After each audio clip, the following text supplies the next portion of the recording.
एक बार एक पढ़ा लिखा व्यक्ति खूब महाराज डिग्रियां लेकर के और एक आश्रम में रहने के लिए गया।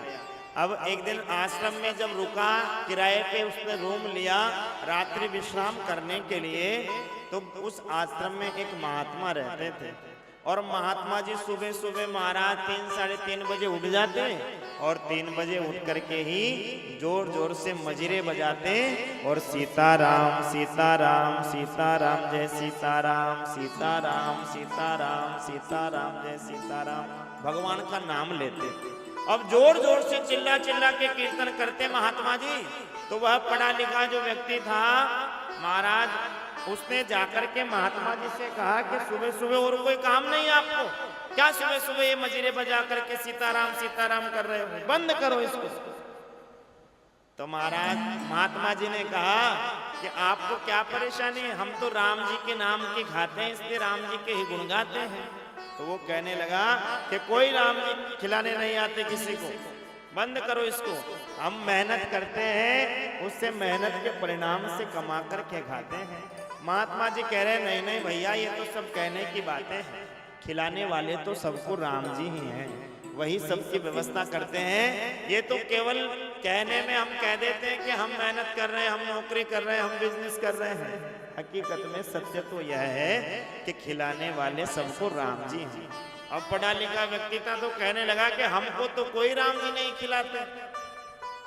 महात्मा जी ने कहा भैया हम कह रहे हैं ना कि आपको भी राम जी खिलाते हैं, ये बात सत्य है। तो उसने कहा कि चलो मैं आपको 24 घंटे का समय देता हूँ, 24 घंटे में यदि तुम्हारे राम जी मेरे मुख में यदि अन्न खिला दे तो मैं तुम्हारे राम जी को मान जाऊंगा और तुम्हारा चेला बन जाऊंगा जीवन भर के लिए। लेकिन तुम्हारे राम जी को 24 घंटे में मुझे भोजन कराना पड़ेगा। और मन में संकल्प ले लिया कि 24 घंटे तक भोजन करूंगा ही नहीं। घर गया तो माँ कहेगी बेटा भोजन कर ले, मैं संत की बात भूलकर कहीं नहीं खा लूं, इसलिए घर नहीं गए, जंगल में चले गए। 24 घंटे जंगल में रहूंगा, जंगल में मुझे कौन खिलाने आएगा, और इसकी बात झूठी होगी तो इसे आकर बताऊंगा, बता कौन से राम जी आए मुझे खिलाने। सो जंगल में चला गया। संगन जंगल में जाकर एक पीपल के वृक्ष के ऊपर चढ़ गया। पीपल के बढ़िया सघन पत्ते और उन पत्तों के बीच में जाकर छुप के बैठ गया। अब देखता हूँ यहाँ कौन से राम जी आते हैं, कौन से राम जी आकर मुझे खिलाते हैं। सो महाराज ऊपर बैठा था, निश्चिंत था कि यहाँ कोई नहीं आने वाला, यहाँ कौन आएगा। अब उसने महाराज सुबह गया, सुबह सुबह पेड़ के ऊपर बैठ गया। धीरे धीरे जैसे ही 10 बजे 11 बजे उसने क्या देखा, एक बंजारे की टोली, बंजारों की टोली खूब माल लेकर के अपने अपने घोड़ों पर, अपने अपने वाहनों पर महाराज उस जंगल के मार्ग से जा रही थी।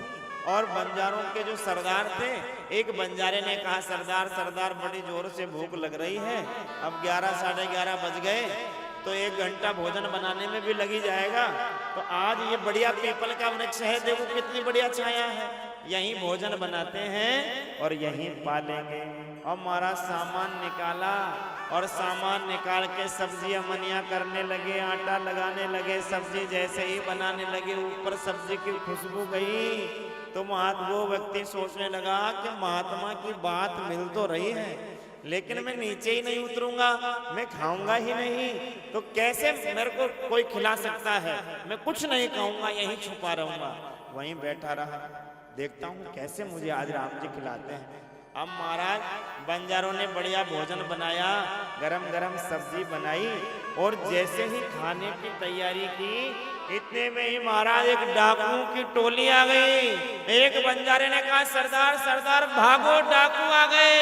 और सारा सामान वहीं छोड़ करके वह बनी हुई रोटियां, बनी हुई सब्जी वहीं पीपल के वृक्ष के नीचे छोड़ करके महाराज बंजारे तो भाग निकले। भागो भागो डाकू आ गए, डाकू आ गए। बंजारे तो भाग गए और डाकुओं ने आकर के देखा तो महाराज रोटियां बनी हुई है, सब्जी बनी हुई है। एक डाकू ने कहा सरदार बड़ी जोर से भूख लग रही है, गरम गरम रोटी भी बनी हुई है, बढ़िया सब्जी खा लेते हैं। सरदार ने कहा खबरदार, अरे मूर्खों, यहाँ जंगल में हमें रोटी खिलाने वाला कौन आएगा, ये जरूर किसी की साजिश है। कोई हमें इन रोटियों में जहर मिलाकर मारना चाहता है, हमें लूटना चाहता है। हमारे पास इतना माल है, इसलिए ये रोटियां गरम है, सब्जी भी गरम है। इसका मतलब बनाने वाला अभी ज्यादा दूर नहीं गया होगा, यहीं कहीं छुपा हुआ होगा, ढूंढो उसको। अब डाकू महाराज ढूंढने लगे, ऊपर वो बैठा बैठा धर धर कांपने लगा, भैया सब भाग गए, अब मैं अकेला यहाँ पे हूँ, आज तो मारा जाऊंगा, लेकिन छुपा हुआ है। और महाराज जैसे ही एक डाकू की दृष्टि पत्तों पर गई, पत्ते हिलते हुए दिखे, बंदूक का निशाना लगा दिया और कहा कि नीचे उतर, नहीं तो गोली मार दूंगा। और महाराज घबरा गया, धीरे धीरे नीचे उतरा। अब बंदूक के जोर से कौन नहीं उतरेगा। नीचे उतर करके आया तो कहा कि हमें मारना चाहता है जहर मिला करके। हाथ जोड़ के कहा, महाराज मैं तो जहर मिलाने वाला नहीं हूँ, और इन रोटियों में सब्जी में कोई जहर है भी नहीं, ये तो उन बंजारों ने बनाई थी अपने लिए, लेकिन तुम्हारे आने से डर के मारे भाग निकले। डाकुओं ने कहा, मूर्ख समझता है हमें, झूठ बोलता है, पहले तू खा करके बता, तभी हम खाएंगे।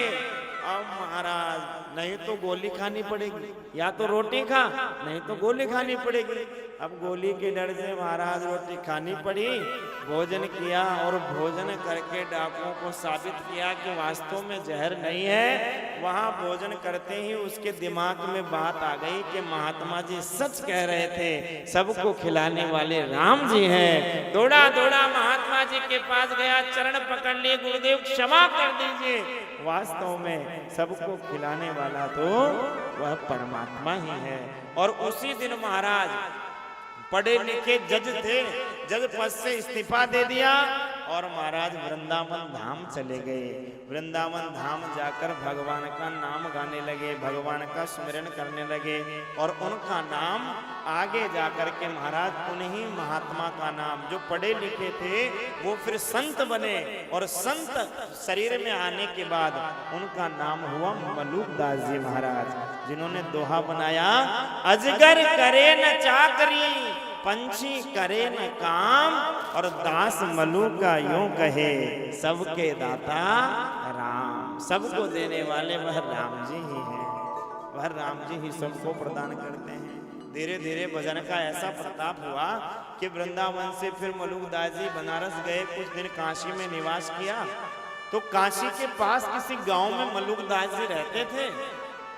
अब काशी के जो ब्राह्मण थे, वह ब्राह्मण महाराज मलुकदास जी के ऐसी भक्ति को देख करके उनसे चिढ़ने लगे, और इतने चिढ़ने लगे क्योंकि जो भी काशी विश्वनाथ के दर्शन करने जाता, तो फिर काशी विश्वनाथ के दर्शन करने के बाद मलुकदास जी के आश्रम में जरूर जाता। सभी ब्राह्मण चिढ़ने लगे। और एक बार महाराज जब प्रयाग में कुंभ का मेला था, तो ब्राह्मणों ने मलुकदास जी की परीक्षा लेने के लिए कुंभ में महाराज अनाउंस करा दिया। कुंभ के लोगों में महाराज सभी को न्योता दे दिया कि आज का भंडारा मलुकदास जी के आश्रम का है, सबको मलुकदास जी के आश्रम में आकर भोजन खाना है, भोजन प्राप्त करना है। ध्यान दीजिए, मलुकदास जी को पता नहीं, और ब्राह्मणों ने निमंत्रण दे दिया सब संतों को, और लाखों संत महाराज गाड़ियों में, बैलगाड़ियों में, ऊंट गाड़ियों में बैठ बैठ करके मलुकदास जी के आश्रम की ओर आए। मलुकदास जी ने देखा, भैया क्या किया जाए। सभी ने कहा कि आज का निमंत्रण आपकी तरफ से ही था, तो इसलिए हमको निमंत्रण मिला, इसलिए आए हैं, बिना बुलाए थोड़ी आए हैं। मलुकदास जी ने देखा, भाई आज तो गड़बड़ हो गई। अब मलुकदास जी को तो भगवान पर विश्वास था, इसलिए मलुकदास जी ने कहा कि आप यहीं बैठो, मैं स्नान करके आता हूँ। और मलुकदास जी अपना कमंडल उठाए, आसन उठाए, गंगा किनारे गए और गंगा में स्नान किया। और गंगा के किनारे पे ही एक छोटा सा महाराज गुफा की तरह बना हुआ था, उस गुफा के अंदर बैठ करके और वहीं आनंद से निश्चिंत हो गए कि थोड़ी देर प्रतीक्षा करके सब चले जाएंगे, मेरा क्या लेना देना, मैंने बुलाया नहीं तो मैं कहां से व्यवस्था करूं। लेकिन महाराज वहां जब गंगा के किनारे बैठकर भगवान का चिंतन मलुकदास जी करने लगे तो धीरे धीरे महाराज स्वयं भगवान राम ही मलुकदास जी का रूप बना करके प्रकट हो गए। और मलुकदास जी का रूप बना करके बैलगाड़ियों में सारी सामग्री प्रकट कर दी, खीर पूड़ी पुआ सब सामान महाराज प्रकट हो गया। संतों की पंगत लग गई और इतनी पंगत लगी कि मलुकदास जी के आश्रम से लेकर गंगा के किनारे जहां मलुकदास जी बैठे थे वहां तक संतों की पंगत आ गई और सभी जय जयकार लगा रहे हैं मलुकदास जी की, सब भगवान की जय जयकार लगा रहे हैं। लेकिन किसी को पता नहीं कि हम सबको परोसने वाले जो मलुकदास जी हमें दिख रहे हैं ये स्वयं राम जी ही हैं, स्वयं भगवान ही हमें खिलाने आए हैं।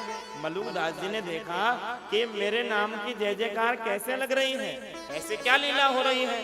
तो महाराज गंगा के उस तट से बाहर निकल करके आए और बाहर निकल के आते ही देखा तो महाराज लाखों संत बैठकर प्रसादी पा रहे हैं और भगवान मलुकदास जी के रूप में परोस रहे हैं। मलुकदास जी अपना मुंह ढके और मुंह ढक करके धीरे धीरे भगवान के निकट पहुंचे और भगवान के निकट पहुंच करके मलुकदास जी ने सोचा कि सब पा रहे हैं भगवान के हाथों से तो मैं भी पा लेता हूँ। मुंह ढक लिया और पत्तल लगवा ली।